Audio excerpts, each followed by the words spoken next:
Guys, welcome to another episode of the G5 Beat. This is your co-host John Duncan, and I'm joined as always by my co-host Baker Loy and Josh Jones.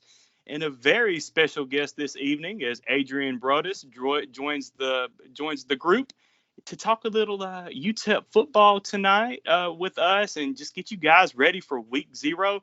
Right quick, definitely want to let you know that you can follow Adrian on Twitter at Adrian Broaddus.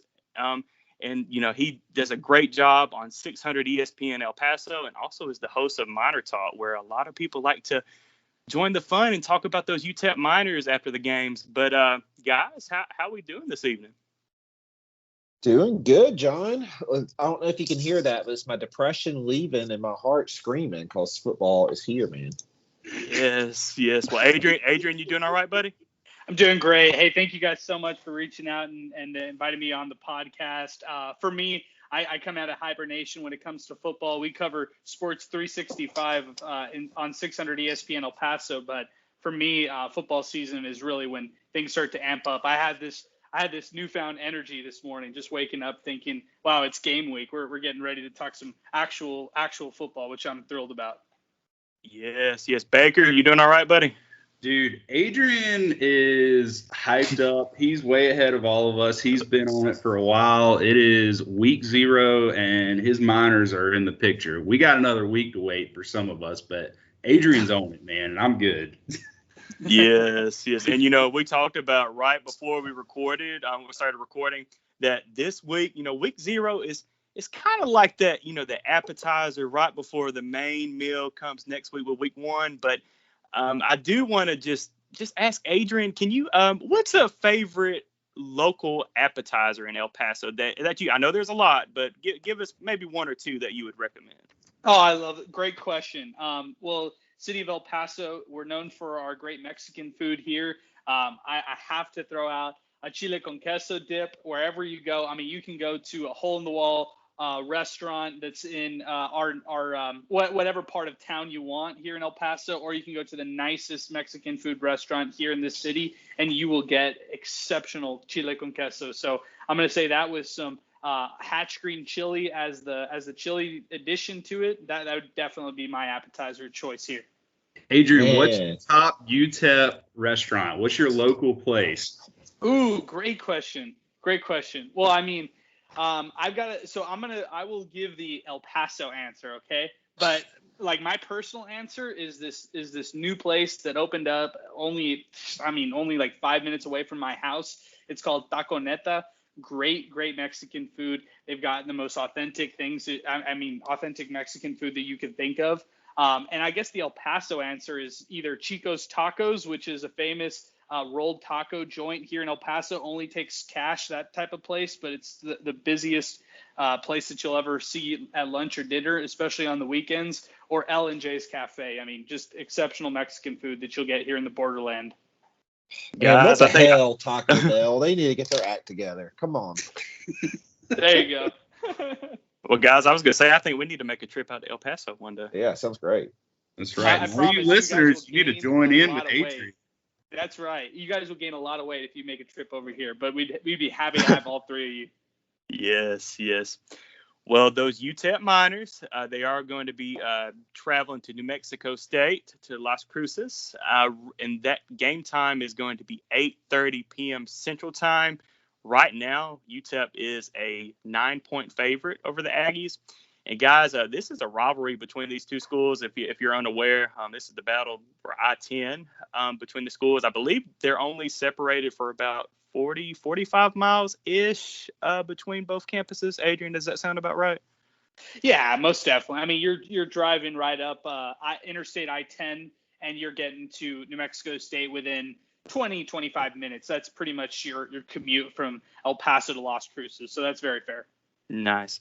Well, unfortunately, the Aggies have won the last 3 in the rivalry series. But before that, I think UTEP won like 8 or 9 in a row anyway. So overall, UTEP does own the all-time record 57-38 over the Aggies. Now, they didn't play last year because of the weird COVID year.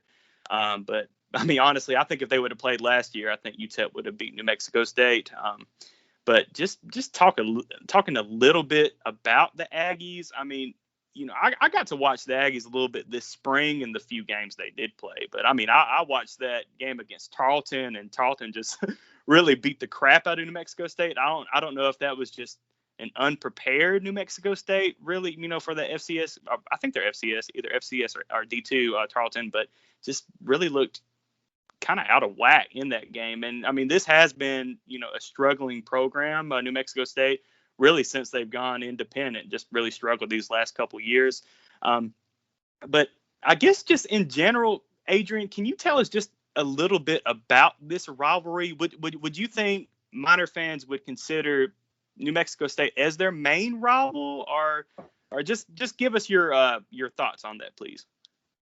Yeah, this is such a historic rivalry for many reasons. I mean, 98th meeting between the both teams, and it's one of those where it's not just football. I mean, let me be honest with this. When it comes to Aggie football or Miner football, you're not going to get a lot of great historical moments. But it's probably the fact that it's the proximity. That's the reason this is UTEP's true rival.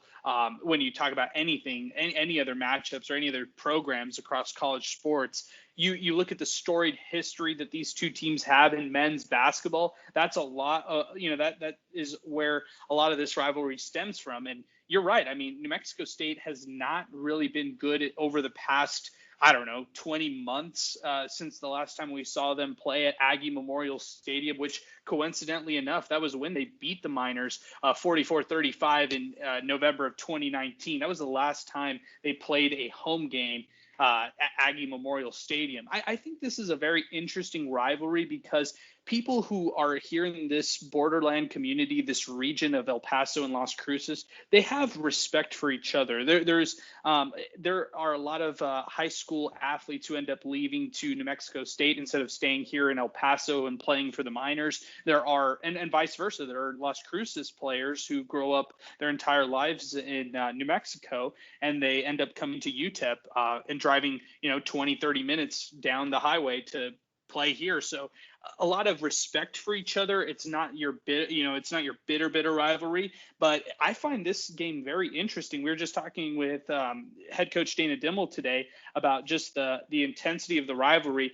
He was telling us some of these guys who are on the current roster for the Miners haven't even played a snap against the Aggies. So you're going to get a lot of new faces playing their first rivalry game simply because they didn't play last year, just like you mentioned. And then even back in 2019, this is a completely new roster for the Miners when you look back on that year. Nice. Now, I did fail to mention earlier that this game is going to be televised on Flow Sports. So unfortunately, that is a subscription-based service. But I think, aren't they, Adrian, correct me if I'm wrong, but aren't they going to be airing the game locally on, I think, was it the ABC affiliate, or are they at least going to air it locally? Yeah, that's exactly right. They're going to air it locally on the ABC affiliate. Yes, okay. That's right. Mm-hmm. Great. Now, just kind of talking about this UTEP team. I mean, this is Dana Dimmel's fourth year. Obviously, he's starting to kind of feel that pressure in El Paso, but I mean, wouldn't you agree that this is kind of his make or break year? I mean, this is his fourth year, and if he doesn't get UTEP to possibly close to a bowl game, do you think this might be it for Dana Dimmel? That's a great question, and it's been talked about a lot here in El Paso. One of the things that has to be said is when Dana Dimmel came here to El Paso, he said that it will take about a 5-year rebuild. Well, people in El Paso are ready to fire Dana Dimmel after year 2 and the lack of success that this team had. But, year 3 comes with the pandemic. They win 3 games, but more than just that, they show signs of actual, having an actual identity for the first time in a very long time. Maybe you could point all the way back to the 2014 season when they went 7-4 or 7-5, made a bowl game, and then ended up losing 8-4, ended up losing a bowl game, finished 8-5 that year. But this is the year where a lot of expectations have been placed on Dana Dimmel. A lot of people think that this is the make it or break it year. My biggest question is, if it's the break it year, does UTEP have the funds to buy out his contract, which is a 5-year deal? Do they have the funds to do that? And I'm not sure that answer is yes, because We just came off a pandemic. UTEP Right. did not host a single Conference USA home game. So I don't know what the state of UTEP's athletic budget is right now. So I would say it is a maybe if it's a break, just depending on what kind of money they've got. Adrian, how's support been lately down there? Do you feel like their funds are okay? I mean, I know you said you don't necessarily have the general overview of what everything looks like inside the department there, but if they are facing that, do you feel like support has stayed steady throughout, the past few years, even though they've had some maybe down years? I don't know. I think it's teetering here in El Paso. I feel like a lot of fans, and I know, and people would want to know, well, why would you say that? How do you know that? Well, we host a post-game show that hears from the fans directly. And I would say, over the past 3 years of doing this, the overwhelming response is very negative towards the Miners. People are frustrated that they never get to see a winning product. They're frustrated having to see constant rebuilds and coaches try to sell them on their philosophy. They're just tired of all of the talk. They want to see a team actually transform things. And if they're not holding the coach accountable, they'll hold the athletic director accountable. So I think it's teetering. I think there is some optimism this year, but I'll tell you that optimism will fly right out the door if UTEP were to lose this game Saturday. That's why UTEP has a lot to lose in this game. Little to gain, a lot to lose if they end up falling to the Aggies. That's why this game is so important for them to win. Definitely. That was actually going to be my next question about just this one game specifically. Like if UTEP would lose to New Mexico State, I mean, you kind of see the writing on the wall, because I mean you should beat Bethune-Cookman the next week, but you got to go to Boise, and then you got a really tough non-conference slate. Conference slate within Conference USA later on in the year. But now looking at some of the preview magazines like Phil Steele, Adrian, I mean he really hits on in his preview of UTEP for the 2021 season. I mean, he really likes this team. I mean, he even says that he thinks this is Dana Dimmel's best offense and defense that he's had at UTEP. Would you tend to agree with that statement? Yes, it's not even close. This is the most talented team that I've seen at UTEP since 2014. They've got players that we've never seen before. I mean, they've got a strong offense built with weapons like wide receiver duo and Jacob Cowing and Justin Garrett. You've got a stable of running backs that can go 4 deep. You're led by your hometown product in Deion Hankins, but you also have Quadres Wadley, who, if healthy, is a dynamic and explosive runner. Ronald Awatt, who could be your nice speedy back. And then you've got Willie Eldridge, a young up-and-coming running back who could really help this team in the future, 2-3 years down the line, all coupled with a quarterback in Gavin Hardison, who has instilled his name as the right guy to be this gunslinger for this team. And UTEP has had turnover at the quarterback position like you wouldn't believe. I mean, dating all the way back to Jameel Showers, who played for the Miners in 2014. They just have not had that quarterback continuity for whatever reason, injuries, just not panning out, the inconsistencies that we've seen over years. But Gavin Hardison seems like the light at the end of the tunnel. He really made his name last year known. And, if you look at the defensive side, they've got one of the best players in Conference USA in Praise Mehule, who could come off the edge and be a dynamic pass rusher, led the team with 7 sacks last year. Had a lot of pass breakups as well. And I think that the secondary is a lot better than we saw last year. So those are two really, big areas for the defense, that defensive front and the secondary, that makes it a really, really special group, at least on paper. So kind of building off on that offensive side of the ball, talking about Hardison, UTEP, they bring in Dave Warner, so the offensive coordinator, reading your article that you shared with us to really help his progression going forward. I was kind of curious to see your thoughts on how Warner has had an impact on Hardison. Do you believe that he really is helping him take those next steps forward and really taking command of this offense? Great question. Hey, you guys came prepared. I like it. This one is interesting because Gavin Hardison worked very closely with Dave Warner throughout the offseason, and the biggest thing was reading the defense. I mean, Gavin was given the keys last year, but he wasn't really taught how to drive. So this year, it's about reading what the defense is giving you, changing the plays at the line of scrimmage, being a better, I guess, just decision maker all around when it comes to completion percentage. He was hovering in the mid 50s last year, and you'd like to see that improve dramatically this upcoming year. But more than that, I mean, leading comebacks, leading the team just in general as a captain, those are all the things that they really focused in on this past offseason with Gavin Hardison. And we'll just have to see if he's able to, rise to the occasion. This is going to a lot of expectations are placed on Hardison this year to really step up. And if he's able to do so, the whole offense will definitely be able to come along with the talent that they have. And just something that I've seen too, I noticed looking at Hardison, he's a guy that he's thrown about as many interceptions as he has touchdowns. He hasn't been perfect with that, most recently. So I feel like New Mexico State, when I look at them, they're not a team that really has world beaters back in the defensive backfield. So I feel like with him transitioning to the new offensive coordinator, this is a good game for him to get used to that and realize maybe his potential and set himself up for the season to maybe, improve upon that ratio, if you will, where he'll, maybe have fair bit of touchdowns and drop that interceptions number, if you will. Would I be correct in that?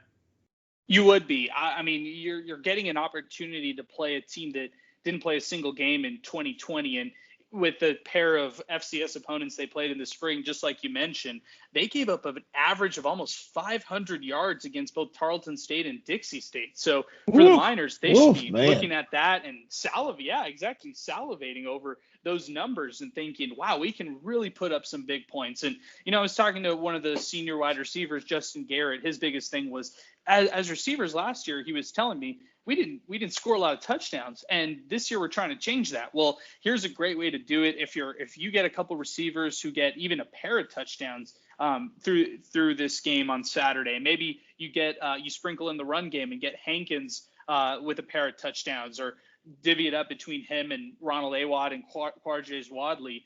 I think that's the key to winning this game on Saturday and feeling good about yourself after that victory if you're the Miners. Now, of course, if it's on the other end, you're talking about UTEP unable to move the ball, being still caught up in inconsistent ways and faltering, which could end up having them, pretty much be upset against the Aggies this weekend if that would be the case. Yeah, and that would not be good for UTEP, and definitely would not be good for Conference USA that really needs some out of conference wins, if we're being honest. But so what do you see, Adrian? What do you see going down this Saturday night in Las Cruces? Do you think UTEP comes out with the dub, or what do you anticipate happening this Saturday? Yeah, I anticipate UTEP winning. There's nothing that I've done is in terms of my prep that shows me that the Miners lose this game. Though I mean, there are little things here and there where I've been catching on and thinking, okay, well, if UTEP loses these things could be the reason why. But I see way more reasons why the Miners should win. They have way more experience on both sides of the football. They're bringing everybody back virtually. I mean, you have 11 guys returning on offense as far as starters go, and on defense you have 9. So you return a lot of experience from last year, and I get it. They were 3-5 last year. They weren't a team that you could write home about, but still, I think that they were competitive in every single game last year, with the exception of the UTSA game in the second half, especially in that Texas game last year. So I think they showed that they can be competitive. Now you got to translate the competitiveness to wins. Talk to us about New Mexico State. If they're to win, what do you think is going to happen on their side? Yeah, it's a really big thing for Doug Martin and as a head coach for New Mexico State. I mean, he's entering the final year of his contract. So he's trying to establish an identity and sell the athletic department on why he should pretty much get that extension. Let's just call it as it is. Let's not sugarcoat it. And he's going to need to prove that this year. And look, the Aggies did what they could in the spring. That was no control of their own. Same with 2020. But I do think that the lack of continuity this team has on both sides of the ball, with all the players that ended up leaving this program, that was a little bit of a black eye. I mean, you have all these different guys exiting the program, transferring away, and I get it, right? They want an opportunity to at least have a chance to play a football game Whereas at NMSU, you didn't have that opportunity last fall. But still, you have to hope that the players that they brought in, like JUCO transfer quarterback Jonah Johnson, ends up panning out for you if you're the New Mexico State Aggies. And if you were to beat the Miners, that's a step in the right direction. I don't know how many wins they would get if they were to do that, and moving forward, how the season would look for them. They've shown that they're inconsistent under head coach Doug Martin. So I guess kind of maintaining that consistency, trying to shock everybody, and keeping and beating the Miners, that would be a big thing for them. And more than that, they definitely need to supplement income that they lost. I'm talking revenue that they lost last year due to the pandemic. So when we're talking about the Aggies winning, it would help out in a big way financially, getting butts in stands and having people come back to home games. Do you feel like they're going to still kind of keep with the balance that they've had in the past, where it's been like majority passing the ball, not necessarily having the ball running on the ground that often? And in the same note there, what do you feel like UTEP's going to do? Do you think they're going to be pretty balanced, pass heavy, run heavy? What are you looking at? Yeah, I think the run game for the Aggies is going to be their strongest component this year. And it's simply because they've got some nice players in their offensive line. They've got Ole Miss transfer center, who's a graduate transfer, actually, Eli Johnson, who's leading their team. They've got some experience, and it'll open up opportunities for their running backs like Omari Samuels. They've got Jawan Price in the backfield. They're going to establish the run and try to beat the Miners that way. I feel like they'll try to air it out at the beginning to kind of read the defense, see what UTEP is really throwing at them. This will be the first time we see the Miners open up with their 4-2-5 defense, and it's under new defensive coordinator Bradley Dale Pivoto. So I'm interested to see how that defense, shapes up for the Miners and how they adjust to the Aggies in that whole game. But for UTEP's side, it's going to be a balanced attack. You could see them maybe favoring the pass to start and then keeping it on the ground for the rest of the game to just kind of be very conservative and take home a victory. I could definitely see something like that, but I wouldn't be surprised to see them take chances and try to get some big plays. If you saw a 40-yard touchdown to Jacob Cowing from Gavin Hardison, I wouldn't be surprised. And maybe even a breakaway run by Ronald Awad or Quadres Wadley as a rushing touchdown. Wouldn't be surprised with that either. And that's what we love to hear as college football fans. Like, we are talking X's and O's, baby, and I love it, Hey, I got one other question for you real quick too, Adrian. This rivalry, give me some heated moments from it. What should the fans look at and say, all right, this is some of the history of it. What are we thinking about there? And also tell us about the spittoon also. Yeah, why is there two trophies?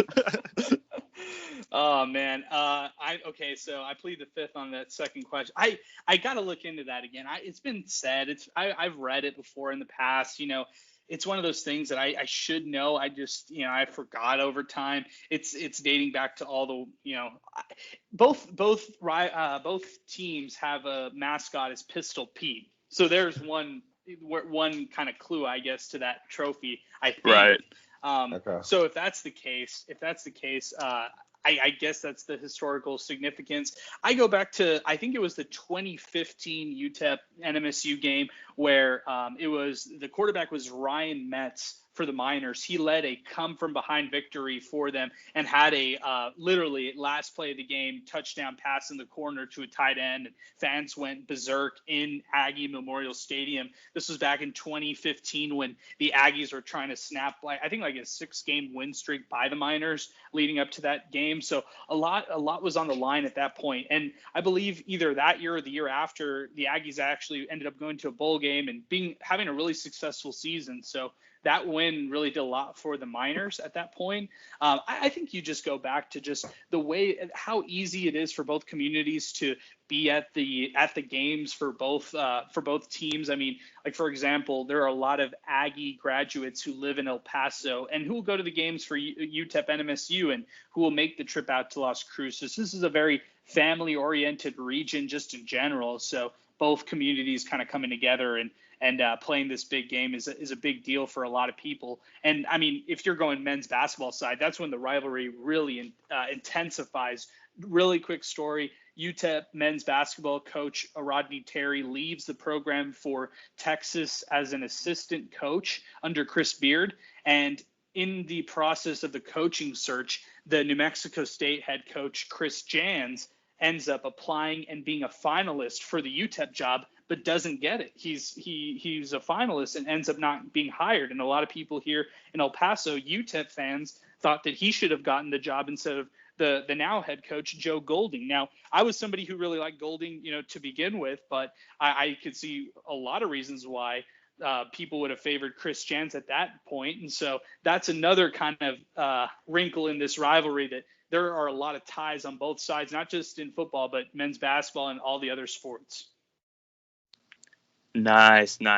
Well, guys, those UTEP Miners will travel to Las Cruces to take on New Mexico State this Saturday night at 8:30 p.m. Central Time, and it will be televised on Flow Sports. And I guess one last thing on UTEP, Adrian, we can't let you go without talking some realignment. What are your thoughts on UTEP and this whole realignment that it's inevitable at some point that this whole Texas and Oklahoma going to the SEC, it's going to have a ripple effect on the group of five. But what are your thoughts on UTEP and realignment? I'm a UAB fan. I know I want UAB to get the hell out of Conference USA, and I'm got a good feeling that you might feel the same way about UTEP. Don't hold back, man. Don't hold Well, back. John, okay, I won't hold back, but I have a question for you. This is bad guest protocol, but I have a question for you, John. If Yes. UAB were to leave, where would you want them to go? Okay, I definitely want. I could give you a whole spiel about Big 12, but a realistic. I really want us to get into the American. Now, Sure. I will say this. If the American loses UCF, Houston, Cincinnati, Memphis, I might kind of lean more going to the Sun Belt, which is going to make a lot of UAB fans upset because, those that don't know, UAB has a very powerful basketball program, as does UTEP. Sure. Adrian will tell you that too. But, and Sun Belt, really not known for their basketball. But, Conference USA is just, it's going to be over at some point. And I know that something's going to happen. But if you ask me right now, I would definitely like UAB to get into the American Conference. Would you kind of feel about UTEP maybe going to the Mountain West? Or what are your thoughts, Adrian? Bingo. It's Mountain West for many reasons. This conversation is not like, hey, we had this year. We have this we have this discussion every single year with our listeners on our show, and it's every year people calling in our show and complaining about Conference USA, and I don't blame them one bit. What does UTEP have in common with anything, anybody in Conference USA's East Division, even in the West Division? There's no established rivals in this league. This league has not done a good job of getting their programs on national television or any of that stuff. This league has so many issues. I could write a laundry list of them. Bottom line is UTEP would favor so much better in the Mountain West. They've got established rivalries that date back into their WAC days, and even date back even further than that. Just rivalries that they've established over decades and even centuries ago with some of those Mountain West foes that they could end up playing. So that's just kind of one thing right there. But more, just beyond that in itself, you look at the Mountain West. Would they want UTEP? That's one of the questions I always ask our listeners is when they complain about Conference USA is, what has UTEP done to get out of Conference USA? UAB has hung banners. They've done a lot of things over the course of their Conference USA run, but UTEP hasn't done much to be marketable for these other conferences. So when it comes to realignment, I'm the first to be out there and say, yes, UTEP needs to get out of this league, but I'm also the first one to say, what has UTEP done to actually make themselves one of those marketable teams that you actually want to acquire as a conference affiliate? Maybe it's the fan base, maybe it's the money and attendance, but I don't know what else beyond that. It's not success, that's for sure. So is there an alternative for you if you say weren't to get that offer to the Mountain West? Do you prefer to stay in Conference USA, go independent? Is there another conference? I've floated the idea of the WAC, especially now that we're hearing it's back. The WAC, exactly. We're hearing possible WAC football, that kind of stuff. That's what we're seeing left and right. Why not the WAC? I mean, if you're closing the door on a conference, if that ends up happening, then you are going to have to be the aggressors if you're UTEP. And if that's the case, then I would find the next best thing. And I think you still get a lot of those even in-state rivalries that you can establish with the WAC. So I would say maybe that would be a conference they could explore in. Are you okay with dropping down to FCS at that point if they're SCS, or are you hoping that they'll maybe make the move up to FBS? Oh, me personally, I'm one of those who says you don't lose that FBS affiliation no matter what. So that would have to be the big strong point. But there are I'll tell you this though, there are a lot of fans who would drop that FBS in a dime, just as long as they're competitive. If you can sell people on an FCS competitive UTEP team that goes into the WAC and maybe competes in the FCS playoffs, from time to time, there would be a lot of very satisfied fans here in El Paso. No, you can't play FCS ball in the Sun Bowl, man. That'd make me sad. Yeah, you couldn't do that. Come on, too beautiful of a stadium. I'm Exactly. Exactly. Now, and just, a word of caution, too, for, there might be some fans that say, hey, well, why don't we just go independent? I mean, you look right down the road at New Mexico State. I mean, and we all, crap on Conference USA's TV deal. I mean, it's crap. That's what it is. But, hey, you look at New Mexico State, I mean, you could be playing on Flow Sports, which is a step below ESPN Plus. I mean, yeah, I agree, Adrian, with you about, Coosa. I think it just does not make any sense for UTEP to be playing Old Dominion this year. I mean, how far away are these two schools? Like, it makes no sense. And you expect these teams to develop rivalries? I mean, I guess, yes, UTEP does, have North Texas, UTSA, Rice, yada, yada. I mean, but with those programs, there's really nothing there. History there. Yeah. Yeah. Ask any of the Rice, UTSA, North Texas fans what they think about UTEP. They're not going to say anything because they don't care. UTSA maybe, but those teams don't care. And you ask some of the players, what do you think? Well, we hate Southern Miss or we hate La Tech. It's never consistent. You never have a team that you are just completely hating on year after year as a true rivalry. And I think that's one of the biggest problems in this league. And, just some of the other Mickey Mouse things that we've seen in the past, like, bonus play in college basketball. That was a joke. I mean, they should have threw that out the door after year one when it was a failed experiment. But it's a conference that simply I just don't think it's just not suitable for UTEP, the fan base, everything that it is. But hey, if UTEP doesn't win or doesn't put up winning programs, then they don't really have an argument to get out. And don't even get me started on that stupid curtain for the Conference USA basketball tournament. Well, you don't like watching two games at once? No. So, hey, Adrian, another question for you here. In the event, though, that maybe some folks talk about on like message boards, Conference USA, Sun Belt have some sort of merger and the Eastern teams go one way, the Western teams go one way. Would you prefer to be with the Western teams of that split, or would you prefer to be with the Mountain West still? It sounds like Mountain West, but I just want to clarify that. Yeah, I would still want to be in the Mountain West if I was UTEP in that, because you have like these established rival. Air Force is a good example. Wyoming, those rivalries that you have, and not many people know about these, but they're just these rivalries that have been instilled within the UTEP basketball program for decades. UNLV, you can look at even teams like Nevada to some degree, teams like San Diego State to some degree. There's a lot of really good history with those Mountain West teams that makes so much more sense. Plus the proximity factor. I mean, if you were in the Sun Belt, I wouldn't doubt that you could establish some different challenges and maybe leading up to some kind of rivalries. But to me, it's still the same thing like Conference USA. I promise you this. If UTEP were to leave and kind of branch away from the North Texas, the UTSAs, and the Rices of the world, there would not be a single UTEP fan saying, man, I can't wait till the next time we play Rice, or I can't wait till the next time we play North Texas. I promise you that. Right. Do you feel removed from the rest of the Texas teams? Is that kind of how it works?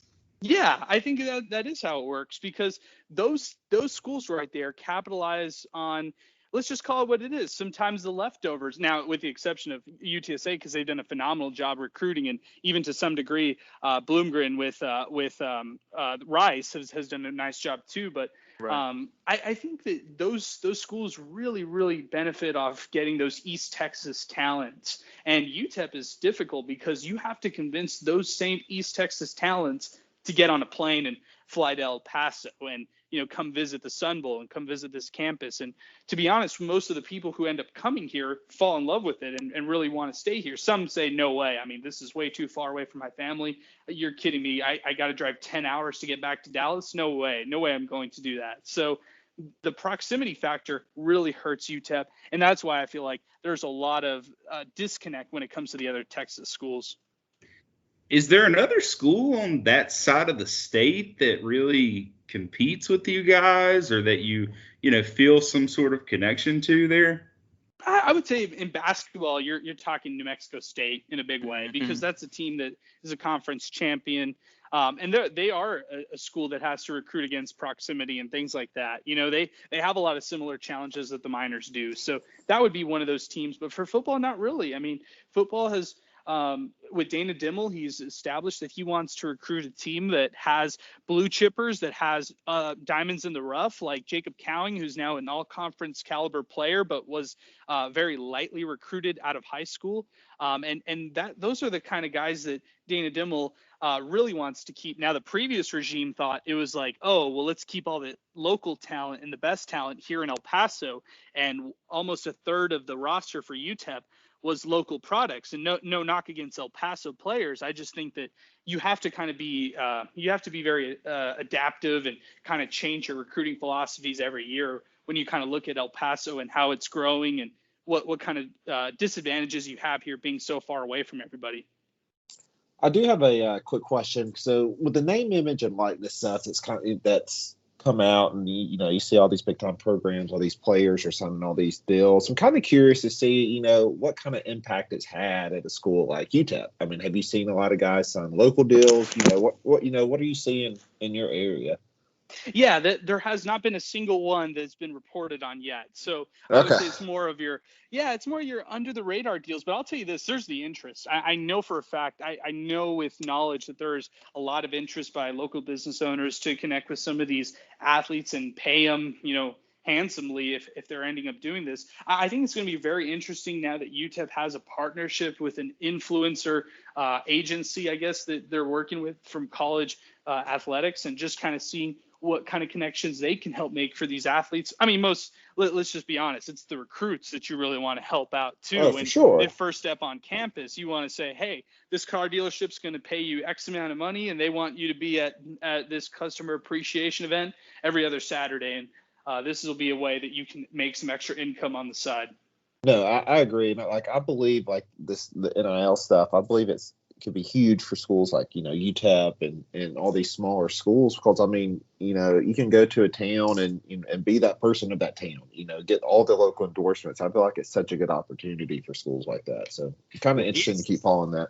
Is UTEP really a small school? I mean, how do they fare within the town? Do I pay attention to them? I don't know. I mean, yeah, it's tough. This is a town that is a city that is the biggest, smallest city that you'll ever see. I mean, it's spread out.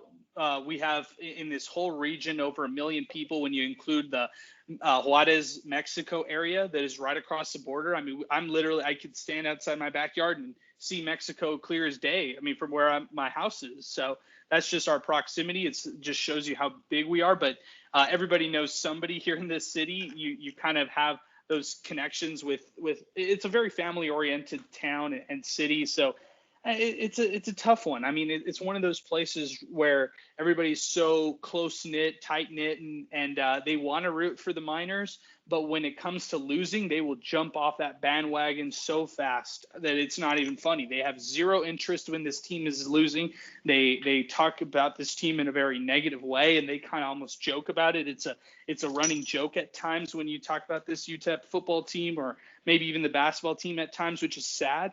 But when this program is winning, and I've seen it win only once in my whole lifetime, pretty much, with Mike Price and some of the teams that he was able to bring. But when it's a winning program, this town will really support it and be behind it in the biggest way possible. Definitely. Well, guys, we do have a couple other G5 games for week 0. Very quickly, we're just going to hit on those real quick. We've got UConn at Fresno State at 1 p.m. Central Time on CBS Sports Network. And also later that night, we've got Southern Utah, the Thunderbirds, take on San Jose State at 9 p.m. Central Time on CBS Sports Network. But one other game that, Adrian, I definitely want to get your quick thoughts on is the Hawaii Rainbow Warriors go to LA to take on the UCLA Bruins on ESPN at 2:30 p.m. Central Time. Do you have any quick thoughts on that game? Yeah, this is a really interesting nightcap. I mean, UCLA has a lot of expectations on them. They had a pretty nice end of 2020. And I think that's kind of the best thing that you could look at. I really like the Bruins secondary. That's kind of my biggest, I think that's their biggest strong part of their team. I think that when you're looking at UCLA's quarterback, I think that situation is fine. Dorian Thompson-Robinson, that's that guy. He's been experienced. He knows exactly what this offense is about under Chip Kelly. So I think UCLA, even though I was just kind of doing a quick search and just how they've fared in season openers, because I think that really has to do a lot with preparation, especially with the head coach. They've won only one of their last 5 season openers. I think they can do it this time around against Hawaii. This can be an opportunity for the Bruins to really take this one away. I think the line is really steep. I mean, when you're talking about 17 points for UCLA, that might be pretty steep when you're talking about a road game, but I still think they can win this one. Yeah, and one very interesting tidbit I wanted to share with the listeners is Chip Kelly is 0 for 6 at UCLA versus non-conference opponents, and that does include 0 and 4 against the G5. So hey, if we want to give Hawaii a bone here, and maybe they'll surprise us. Well, and listen, I'll tell you this too. Another thing to pay attention to: UCLA the following week. They've got the LSU. Tigers from LSU coming to town. And look ahead. If you want to start looking ahead at that, you could very easily watch the Warriors walk into town and come out with maybe a win, just maybe some mojo. I mean, but listen, the Warriors have a lot returning on their defense. Was it a great defense? No, but still middle of the pack, Mountain West, a lot returning. Offensively, they've got some guys there. I mean, it's something where UCLA, they finished the year good, but they've been inconsistent under Kelly, I think, so far. And I don't know, you could see it. No, I think you hit on a great point there, Baker. I mean, people say defense travels. I think in this game, especially, like if Hawaii's going to win, it's going to be because of their defense. I think they got enough good guys up front, and their defensive backfield's fast enough to keep up with some of these speedier guys that UCLA has. And and I just when you think about Hawaii, you always think of offense. I mean, their offense is not going to be bad, but I think if they're going to win this game, it's going to be on the heels of their defense. I really do. Yeah, but I kind of do agree with Adrian, though. DTR is just too good for UCLA. He's been out some during the fall, though, or during practice. I mean, granted, they do have a pretty deep quarterback room, but he's been for the first few practices this fall, he was out, and it wasn't an injury either, which was interesting. It's like an undisclosed reason, so that makes it even weirder. Like, what's going on there? Yeah, something has to be going on. I mean, look, at the end of the day, I'm always going to say, like, I think I'm realistic, and I think UCLA is going to win that game. But I see reasons why it could be close. And anytime it's close in that sort of a matchup, like, the G5 team's playing with house money. If they're on the road and they've got a chance to win that game, I mean, let's be honest, unless it's like Cincinnati playing at like a I don't know, Purdue, sorry, or maybe not someone who's like god awful from the P5. Like, you're playing with house money at this point. Like, you can go in there if it's a close game and you're Hawaii and you can get some adrenaline and you could pull it out. But I do think that UCLA will probably win. No, I agree. And I was looking at the over under 70. I don't think there's any way it reaches 70. Yeah, I was gonna say I kind of bet the under on that for the first game I would too. totally take that. Yeah. Speaking of over-unders, really quick, UTEP's over-under against New Mexico State is 57. And the two teams over the past five matchups or matchups and stuff, even just look at New Mexico State, who we have no clue what kind of offense they have. They averaged almost 39 points over the past 5 matchups against the Miners. So if you think that UTEP's explosive offense will come through, and if you think the Aggies will at least score some, that over is really, really intriguing. Love it. I love it. Yeah. And by the way, I'm with you on that too. I mean, I have the Miners in that game. I don't know that we necessarily made it known who we're picking, but I'm going with the Miners. That's our game of the week, though. I'll be, straight up with you. I mean, I think that is, when you look at them, that's a game that could be good. I think the Miners have the potential, but I still think it could be a decent game. You never know. Yeah, I like UTEP big, definitely over that 9-point spread. So. I agree. I like them big as well. I think it will be a pretty good game for them.